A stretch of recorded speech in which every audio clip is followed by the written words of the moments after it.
I would highly recommend that before people take on more debt, that they have some success at their business before looking to expand it. How many times have you seen a new type of franchise start out, right?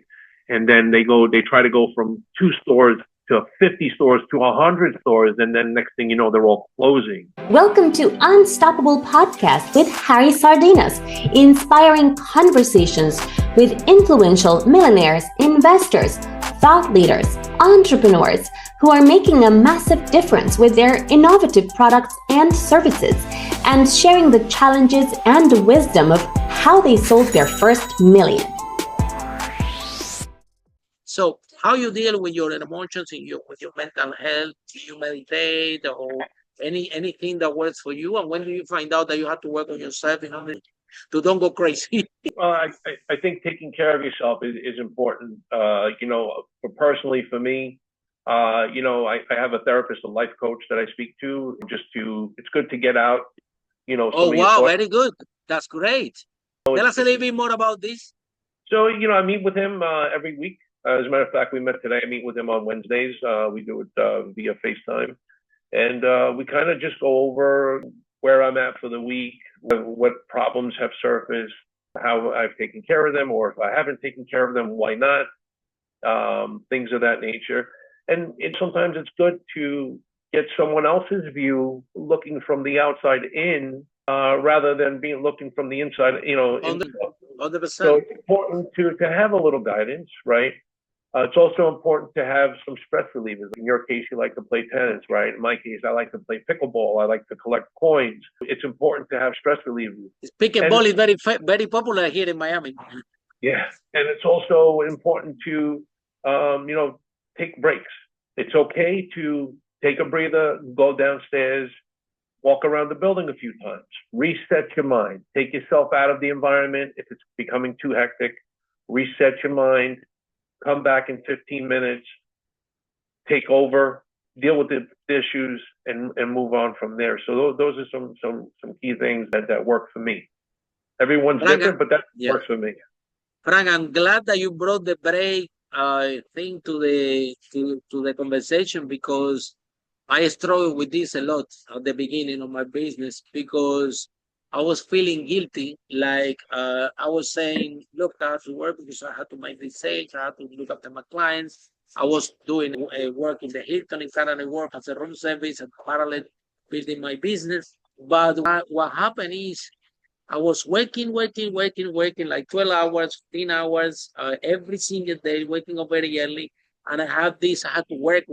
But actually, I was not effective or productive. I sit in front of the computer and I'm worried. I'm thinking how to solve the problem. I'm in front of the computer. But if a friend told me, Harry, let's go here, I would say, no, I have to work. And I remember that in London, when I was this process, I went one day to Piccadilly Circus, which is in the center of London. And I was thinking, wow, I haven't been here in 2 years. How intense my business was in London, and it was with the property related. So my life, those 2 years, it was working hard to get product market fit, to get the business off the ground, to make a lot of mistakes, and you have to pay for it. And I realized that took me a lot of time about breaks, about that it's okay. And I noticed this when I start traveling. When I go traveling, I go on holiday. Then all the ideas that they were stuck, they get solved, and when you change your environment. So how you came out with the idea that it was healthy for you to take breaks, whether the other part of your brain is telling you, you have to work, we have to solve this. And if you rest, that's not good. You cannot rest until the problem gets solved. Because I battled for that for years, frankly, for years. Until I didn't increase my sales, that I could free myself, I didn't rest. And it was a very emotional, intense process. I had to decompress a lot after that. But I didn't know any better. I didn't have a coach, for example, like you. You have done amazing with that. I didn't have anybody I didn't even know that even existed. Well, you know what? It wasn't done, from the beginning. I learned all of this stuff, right, by trial and error.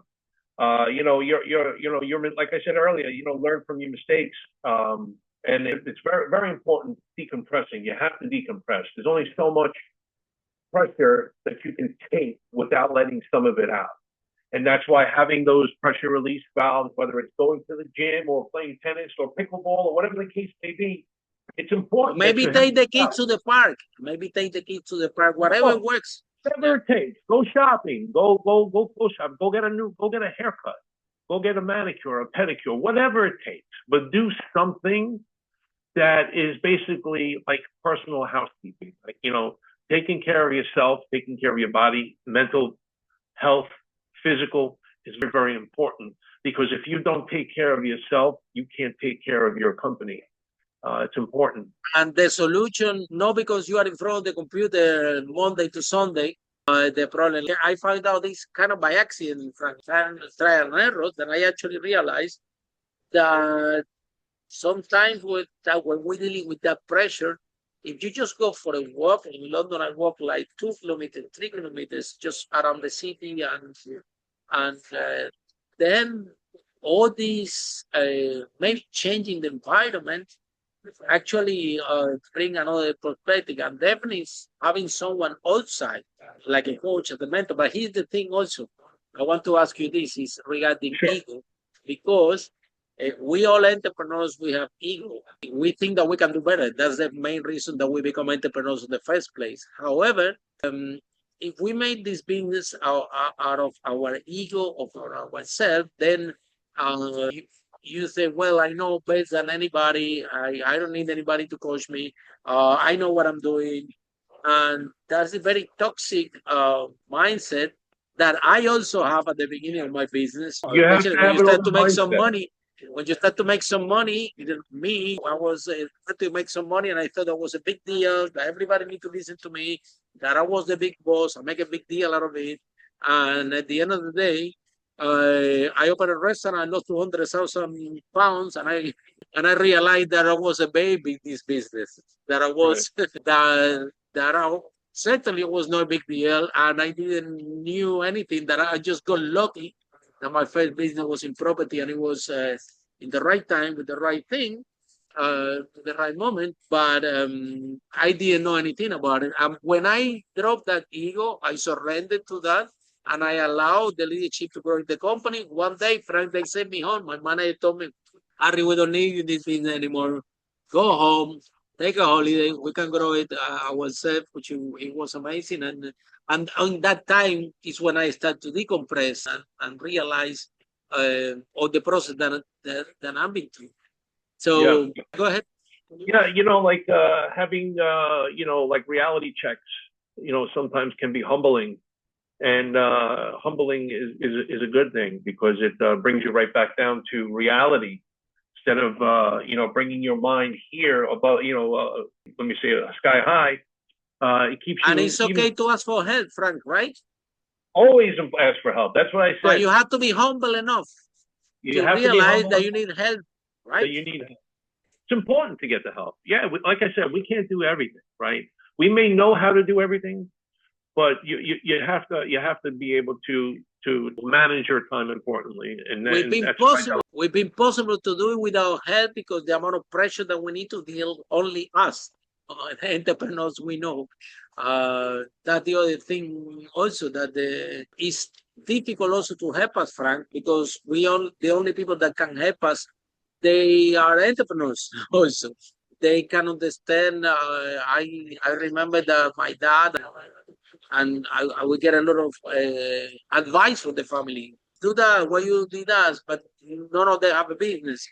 My dad is always telling me, okay, when he was helping me out in the property business, he was telling me, do this, do this, do this. And then I do it, and then I go to a mastermind, a property mastermind, a millionaire friend of mine, give me the same advice. Then I take it on board, and then my dad is angry with me. Why are you listening to him and you're not listening to me? I told you 6 times. And I'm struggling to convey to the dad, I love you so much, but the thing is that in my decision process, you never bought a business, you never had a business, you never scaled a business. I know you're my dad, I know what is good, But in the decision process, that person that is an entrepreneur that owns several houses, that has done it and is selling over millions, I have to take this advice more priority in the decision making process. And this is something I'm struggling with my life with people Right. around me. And people say, "No, Harry, don't listen." Well, I listen, Frank, but I think that it has to be the person has to be qualified to listen. Or how you do it? You tell me your So, opinion. I just make an statement. I might be wrong. It's just the one thing that I was taught by my mentor growing up was to always try to surround yourself with people that are smarter than you. This way you learn from them. You don't want to be the smartest guy in the room. You don't want to be the dumbest guy in the room either. But if you surround yourself with smarter people that are successful, right, in all aspects of life, whether it's personal, financial, or, whatever the case may be, if you surround yourself with those that are smarter than you, those that have more experience than you can learn from their experiences and from their mistakes and from their achievements. And it's important, sometimes it's not easy taking advice. Look, we're thick-headed sometimes, right? We're headstrong. That's why we're entrepreneurs. And, listening to someone is not an easy thing, but because taking constructive criticism is not easy. But at the end of the day, they're trying to help. They should some helpful information. I always say, take advice, take it all in, digest it, and then go from there, whether or not you're going to take the advice or not. But it's good to have I remember, Frank, there in my earlier career, I hated to go to accountant because I knew he's gonna tell me off. I knew he's gonna tell me, "You're spending more of this. Why you doing this?" And every time that I need to go to see the accountant, I hate it. I always say, "I will go next month. Can we do it? Can I see you later?" I was avoiding all time because I knew that every time that I sit with him, he's gonna keep me accountable. And he's gonna tell me, "Why you doing this, why you doing that," and I hate it. I hate it. He was right, but it's a process that we have to humble ourselves, and the faster that you do it, the better. Yeah, so you don't need to be 2 years. There are people that never listen, Frank, and then I found that they have 30 years in business and they working Monday to Sunday and they don't have time to see the family, the children, everything, because just never, they think the big deal, they know everything, they don't need help from anybody, and you spend 30 years worse than in the job. So the faster that you drop that ego or balance out, the better, right? You couldn't have said it any better. Follow us for more interviews with world's most influential, audacious entrepreneurs that overcame challenges and adversity, providing you with the blueprint of how they sold their first million so you can grow your business exponentially.